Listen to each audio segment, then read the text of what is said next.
அழகான ஒரு தொடக்கத்தோட இன்னைக்கான வீடியோவை ஆரம்பிக்கலாமா? ஹாய் ஃப்ரெண்ட்ஸ், எல்லோருக்கும் வணக்கம். Welcome back to our channel. Hope எல்லாரும் ஹெல்த்தியாக சந்தோஷமாக இருப்பீங்கன்னு நினைக்கிறேன். ரொம்ப நாள் கழிச்சு ஆல்மோஸ்ட் ஒரு ஹாஃப் இயரே ஆயிடுச்சு மழை தான் வந்து. நேற்று ஈவினிங் கொஞ்ச நேரம் ஒரு மழை பெஞ்சுது, ரொம்ப சந்தோஷமாக இருந்தது. அப்படியே கேப்சர் பண்ணி உங்களுக்கு விஷுவல் ட்ரீட்டாக கொடுத்துருக்கேன்னு நினைக்கிறேன். ஹோப் எல்லோரும் என்ஜாய் பண்ணியிருப்பீங்க. அதுக்கு முந்தின நாள் கார்டனில் வந்து கீரை காய்கறி எல்லாமே வந்து கொஞ்சம் அறுவடை பண்ணோம்.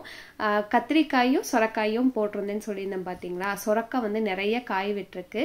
எங்கள் வீட்டு செலவுக்கு போக சுற்றி இருக்கவங்களுக்கு, அப்பா அம்மா வீட்டுக்கு எல்லாத்துக்குமே கொடுக்குற அளவுக்கு நிறைய வந்து காய் விட்டுருக்கு. ஸோ அன்னைக்கு சமையலுக்கு தேவையானதை வந்து பறிச்சோம். எங்களுக்கு சமையலுக்கு போக மீதம் இருந்ததை எங்களுக்கு தெரிஞ்சவங்களுக்கு, வீட்டை சுற்றி இருக்கவங்களுக்கு, சொந்தக்காரங்களுக்கு எல்லாமே வந்து கொடுத்தோம். சொரக்காய் வந்து ஒரு நாள் அதிகமாக விட்டால் கூட சீக்கிரம் வந்து முத்திடும்.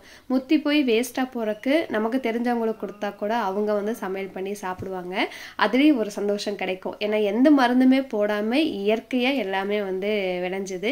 அதுவே வந்து தனி சந்தோஷம்தான். ஒவ்வொரு சொரக்காயும் பார்த்திங்கன்னா அவ்வளோ பெருசு இருந்தது. அன்னைக்கு 3-4 காய் கிடைச்சது. கீரை எக்கச்சக்கமாக இருந்தது, செங்கீரை.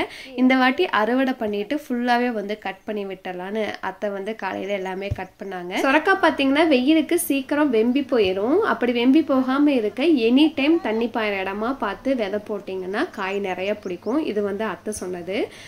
அத்தை வந்து தெரிஞ்சவங்களுக்கு கொடுத்ததுக்கப்புறம் எங்களுக்கு தேவையானதை எடுத்து வச்சுட்டு மீதம் இருக்கிறத நானே டைரெக்டாக கொண்டு போய் சொந்தக்காரங்க வீட்டுக்கு வந்து கொடுத்துட்டு வந்துட்டேன்.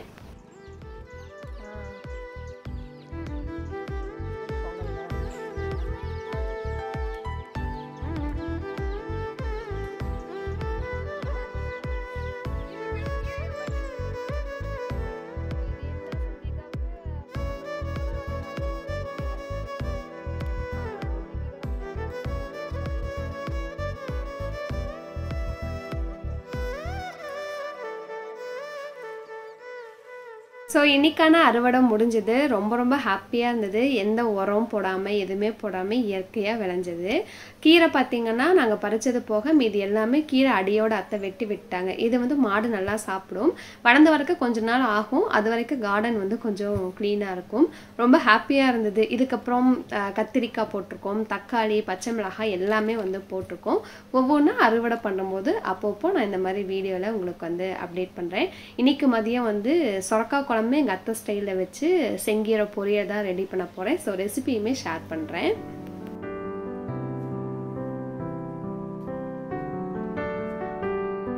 இந்த டைம் அம்மா வீட்டிலேருந்து வரும்போது பார்த்தீங்கன்னா இந்த பானை வாங்கிட்டு வந்திருந்தேன். டேப்போட லேகன் வந்து ஃப்ரிட்ஜ் தண்ணி அதிகமாக கேட்குறான். ஸோ அதை கண்ட்ரோல் பண்ணோம் அப்படிங்கிறக்காக வாங்கிட்டு வந்திருந்தேன். பக்கத்தில் ஒரு கிளாஸ் வச்சுருவேன். அவனுக்கு வேணுங்கும் போது அவன் வந்து பிடிச்சி குடிச்சிக்கிறான். தண்ணி வந்து நல்லாவே வந்து கூலிங் ஆகுது. ஒரு 2 நாள் தண்ணி ஊற்றி வச்சுட்டேன், நல்லா பழகணும் அப்படிங்கிறக்காக. 3ஆவது நாள் தான் நல்லா வாஷ் பண்ணிவிட்டு குடிக்கிற தண்ணி வந்து ஊற்றி வச்சேன். ஈரோட்டில் நசீனூர் ரோட்டில் வாங்கியிருந்தேன். ரேட் வந்து 500 ரூபா. நிறைய பேர் கலர் பூசிருக்க மாதிரி இருக்கேன்னு கேட்டிருந்தாங்க. உள்ளே வந்து பானை சொரம் தான் இருக்குது. மேலே அழகுக்காக கலர் பூசியிருந்தாங்க. நான் 2 நாள் தண்ணி ஊற்றி பலகருக்கு வைக்கும் போது அந்த கலர் எல்லாமே வந்து போயிடுச்சு. அப்படியே வரும்போது பார்த்தீங்கன்னா வெள்ளரி பழமும் கிடைச்சதுன்னு வாங்கிட்டு வந்திருந்தேன். முலாம்பழத்தோட வெள்ளரி பழம் வந்து உடம்புக்கு ரொம்ப நல்லது, ரொம்ப குளிர்ச்சி. முலாம்பழம் கூட ஹீட்டுன்னு சொல்லுவாங்க. வாங்கிட்டு வந்து ஒரு 2 நாள் ஆகிடுச்சு. இப்போ நல்லா பழுத்துருச்சு. ஜூஸ் போட்டலான்னு ஒரு அரை பழத்தை மட்டும் எடுத்து தோல்லாம் சீவி ஜூஸ் போட போகிறேன்.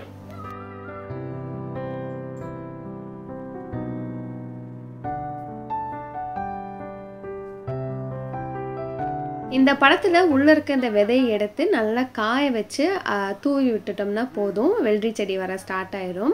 நாங்கள் எடுத்து தனியாக வந்து காய வச்சுருந்தோம். ஒரு வாரம் நல்லா காஞ்சதுக்கப்புறம் அப்போ அங்கங்கே தூவி விட்டோம்னா செடி வர ஸ்டார்ட் ஆயிடும். முலாம்பழம் வந்து லைட்டாக ஒரு ஸ்வீட்னஸோடு இருக்கும். வெள்ளரி பழம் வந்து எந்த ஸ்வீட்னஸுமே இருக்காது. அதனால் கண்டிப்பாக சுகர் போட்டால் தான் நம்மளால் குடிக்க முடியும். அதிகமாக வந்து போடல, ஒரு 2 to 3 டீஸ்பூன் வந்து போட்டிருந்தேன். ஐஸ் க்யூப்மே எதுவுமே போடல, பானை தண்ணியவே பிடிச்சி இந்த டைம் வந்து ஜூஸ் ரெடி பண்ணியிருந்தேன்.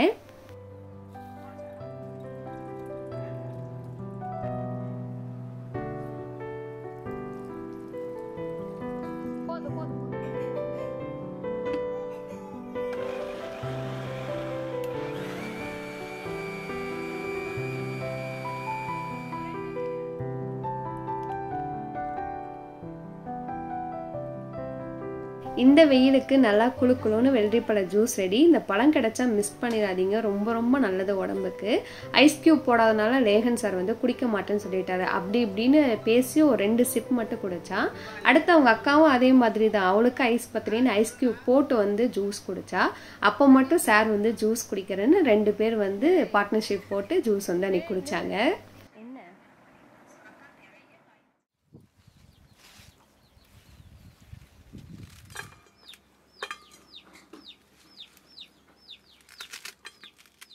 ஸோ ஜூஸ் குடித்ததுக்கப்புறம் கொஞ்சம் நேரம் ரெஸ்ட் எடுத்தாச்சு. அப்புறம் சமையல் வேலையை வந்து ஆரம்பிச்சிட்டோம். டைம் பார்த்திங்கன்னா ஒரு 12:30 இருக்கும். அத்தை வந்து கீரை எல்லாமே வாஷ் பண்ணிவிட்டு அதுக்கப்புறம் கட் பண்ணி கொடுத்தாங்க. குழம்புக்கும் தேவையானது எல்லாமே வந்து எடுத்து வச்சிட்டாங்க.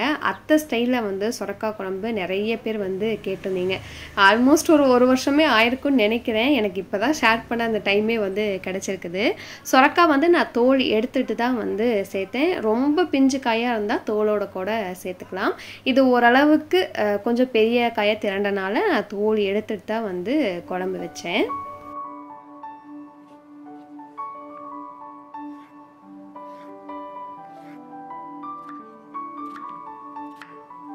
இந்த குழம்பு ரொம்ப ரொம்ப சிம்பிள் தான், சீக்கிரம் செஞ்சிடலாம். பட் டேஸ்ட்டு சூப்பராக இருக்கும். இட்லி, தோசை, சாப்பாடுன்னு எல்லாத்துக்குமே ரொம்ப நல்லாயிருக்கும். ஃபஸ்ட்டு கட் பண்ணி வச்சுக்க சுரக்காயை ஒரு பாத்திரத்தில் சேர்த்துட்டு காய்க்கு தேவையான அளவுக்கு உப்பு, கொஞ்சம் மஞ்சள் தூள், 2 கிளாஸ் தண்ணி விட்டு காய் வந்து ஒரு 60% 70% குக் ஆகிற அளவுக்கு மூடி வச்சு வேக வச்சிடலாம். பொருள் எல்லாமே அத்தை வந்து எடுத்து வச்சிட்டாங்க. என்னென்னு காமிக்கிறேன். ஒரு 1/2 டீஸ்பூன் வந்து சீரகமும் சோம்பும், 1 டீஸ்பூன் வந்து மல்லி, 1 பட்டை, 1 கிராம்பு, காரத்துக்கு தேவையான வரமிளகாத்தூள், கொஞ்சம் பெருங்காயம், அதுக்கப்புறம் 2 டேபிள் ஸ்பூன் வறுக்காத நிலக்கடலை, ஒரு 20 சின்ன வெங்காயம், 15 பல் பூண்டு, 1 தக்காளி, கொஞ்சம் கருவேப்பிலை. இது எல்லாமே வந்து பச்சையாக அப்படியே வந்து சேர்த்து அரைக்க போகிறோம். எதுவுமே வந்து சேர்க்க தேவையில்லை. நிலக்கடலை கூட வறுக்க தேவையில்லை, அப்படியே பச்சை நிலக்கடலையே சேர்த்துக்கலாம். நிலக்கடலை தான் இந்த குழம்புக்கு உண்மையாகவே வந்து சூப்பரான டேஸ்ட் கொடுக்கும். கொஞ்சமாக தண்ணி விட்டு நல்லா ஃபைன் பேஸ்ட்டாக அரைச்சி எடுத்துக்கலாம்.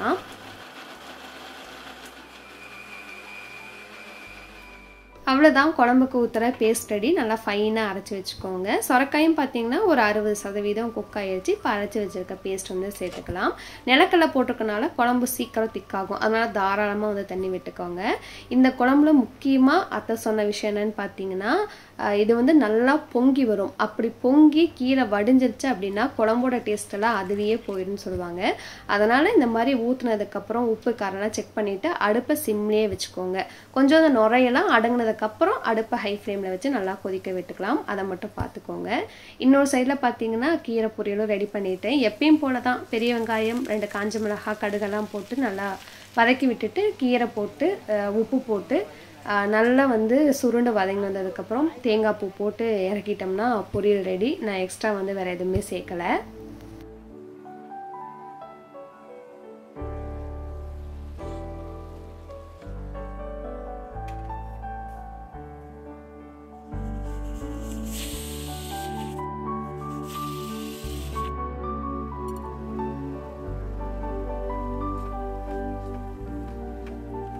கீரை குழம்பு ரெண்டுமே பார்த்தீங்கன்னா மூடி வைக்கல. ஏன்னா கீரை வந்து கலர் மாறிடும், குழம்பு வந்து பொங்கி வந்துடும் சொல்லியிருந்தேன்ல, அதனால் மூடி வைக்காம தான் ரெடி பண்ணோம்.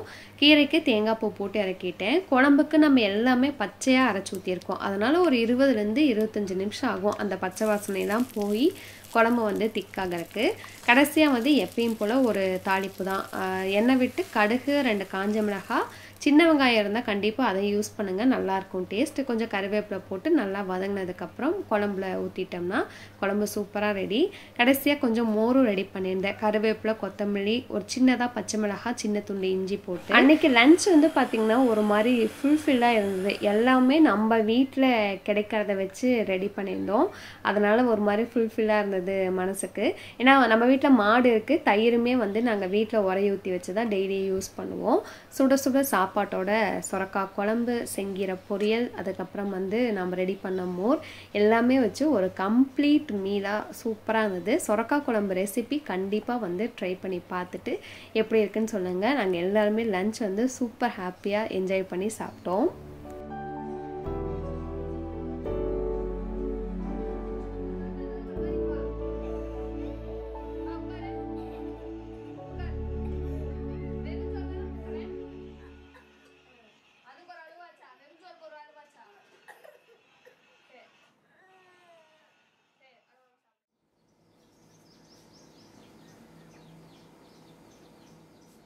ஸோ வீடியோ பார்த்திங்கன்னா அப்படியே நெக்ஸ்ட் டே வந்து கண்டினியூ ஆகுது. ஞாயிற்றுக்கிழமை தமிழ் புத்தாண்டு சித்திரை 1க்கு நாங்கள் சித்திரைக்கனி வச்சு சாமி கும்பிடுவோம். வீடு எல்லாமே வந்து க்ளீன் பண்ண வந்து ஸ்டார்ட் பண்ணேன். இன்னொரு வீடு வந்து ஓரளவுக்கு க்ளீனிங் ஒர்க் எல்லாமே முடிஞ்சுது. அதுக்கப்புறம் தான் ஃபார்ம் ஹவுஸ் வந்து க்ளீனிங் வேலையை ஸ்டார்ட் பண்ணேன். பார்க்குறக்கு ஒட்டடை இல்லாத மாதிரி தான் இருக்கும் ஃபார்ம் ஹவுஸில். ஆனால் நல்லா உத்து பார்த்தா ஓலையில் நிறைய ஒட்டடை இருக்கும். ஃபஸ்ட்டு க்ளீன் பண்ணலான்னு ஸ்டார்ட் பண்ணி சரி டீப் க்ளீன் பண்ணலாம் அப்படின்னு வந்து ஆரம்பித்து கடைசியாக டீப் க்ளீனாக வந்து முடிஞ்சுது. கம்ப்ளீட்டாக ஈச் அண்ட் எவ்ரி பிளேஸ் ஒரு இடம் விடாமல் எல்லா இடமுமே வந்து ஃபார்ம் ஹவுஸில் வந்து க்ளீன் பண்ணி வச்சுட்டேன். இன்னும் ஒரு 1 மந்த் கழிச்சு எங்கள் ஊர் கோவில் திருவிழா வந்து வரப்போகுது. நான் தம்பி மேரேஜ் விஷயத்தில் வந்து பிஸியாக இருக்கனால பண்ண முடியாதுன்னு அன்றைக்கே வந்து எல்லாமே டீப் க்ளீன் வந்து பண்ணி வச்சுட்டேன்.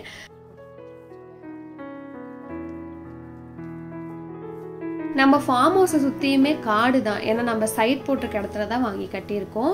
நம்ம மட்டும்தான் அந்த இடத்துல வீடு கட்டியிருக்கோம். ஆப்போசிட்டாக தான் நிறைய வீடு இருக்குது, தவிர சுற்றி எந்த வீடு கிடையாது. அதனால் காட்டுக்குள்ளே இருக்கனால மண் நிறைய சேர்ந்துருச்சு. அது ஒட்டடை அடிக்கும் போது தான் எனக்கு வந்து தெரிஞ்சது இவ்வளோ குப்பை வீட்டுக்குள்ளே இருக்குன்னு. கம்ப்ளீட்டாக ஒட்டடை அடிச்சுட்டு எல்லாமே பெருக்கி எடுத்துட்டு அதுக்கப்புறம் வந்து கிச்சன் எல்லாமே வந்து க்ளீன் பண்ணி விட்டுட்டேன். லாஸ்ட் வீக்கே நான் வந்து ஒரு சின்ன கிச்சன் மேக் ஓவர்னு உங்களுக்கு காமிச்சிருப்பேன். அப்பயே வந்து கீழே ஃபுல்லாக எடுத்து வச்சு க்ளீன் பண்ணி தொடச்சி விட்டு தான் எல்லா வேலையுமே பண்ணியிருந்தேன். கிச்சனில் எனக்கு அந்த அளவுக்கு வந்து வேலை இல்லை. நான் பண்ணும்போதே பார்த்தீங்கன்னா துணி வச்சு மூடிட்டு தான் வந்து ஒட்டடையே அடிச்சிருந்தேன். அது ஒட்டடை அடித்து முடிச்சதுக்கப்புறம் உள்ளே வந்து குப்பை எதுவும் இருக்காது, பட் டைல்ஸில் வந்து இருக்கும்ல, அதனால அது எல்லாமே வந்து க்ளீன் பண்ணி விட்டேன். இன்னுமே நிறைய பேர் கேட்குறது நம்ம கவுண்டர் டாப் மெட்டீரியல் பற்றி தான். இது வந்து குவாட்ஸ், நானோ, மார்பிள், கிரானைட் அந்த மாதிரி எதுவுமே கிடையாது. நியூவாக லான்ச் பண்ணியிருக்க கவுண்டர் டாப் டைல்ஸ் மெட்டீரியல் அப்படிங்கிறதுனால அந்த கரை வந்து அப்படியே பிடிச்சிக்கிறது கிடையாது. நம்ம க்ளீன் பண்ணோம்னா ஈஸியாக வந்துடுது. ஒரு 1 மணி நேரம் 2 மணி நேரம் கழிச்சு கூட க்ளீன் பண்ணாலும் வந்துடுது. ஆனால் கண்டிப்பாக 2 நாளைக்கு ஒரு வாட்டி எடுத்து வச்சு எல்லா இடமும் தொடச்சா மட்டும்தான் அப்படியே ஒயிட்டாக வந்து நம்மளால் மெயின்டைன் பண்ண முடியும். ஒர்க்கிங் போகிறவங்களுக்கு கொஞ்சம் கஷ்டம் தான் அந்த ஒயிட் கலர்லாம் வந்து போட்டிங்கன்னா. ஹேங்கிங் லைட்டுமே பார்த்தீங்கன்னா மாட்டின அன்னைக்கோட சரி, அதுக்கப்புறம் துடைக்கவே இல்லை. அன்னைக்கு எல்லாமே வந்து தொடச்சி வச்சுட்டு கடைசியாக கவுண்டர் டாப் ஃபுல்லாகவே வந்து க்ளீன் பண்ணி முடிச்சிட்டேன்.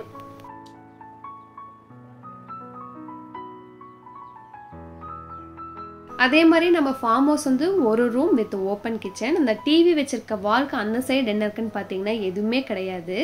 நம்ம ஏதாவது ட்ரெஸ் சேஞ்ச் பண்ணுறோன்னா தேவைப்படும் அப்படிங்கறக்காக அந்த ஹாலில் வந்து சின்னதாக ஒரு செவரு மட்டும் நடுவில் வச்சுருக்கோம். அவ்வளோதான், வேறு எதுவுமே இல்லை. ஒரு 15 to 20 நிமிஷத்துக்குள்ளே நம்ம மாப் போட்டு சீக்கிரம் வந்து வேலையை முடிச்சிடலாம். இதுவுமே ஒயிட்டாக போட்டுட்டேன், அதனால் மெயின்டெனன்ஸு கொஞ்சம் கஷ்டமாக தான் இருக்குது எனக்கு.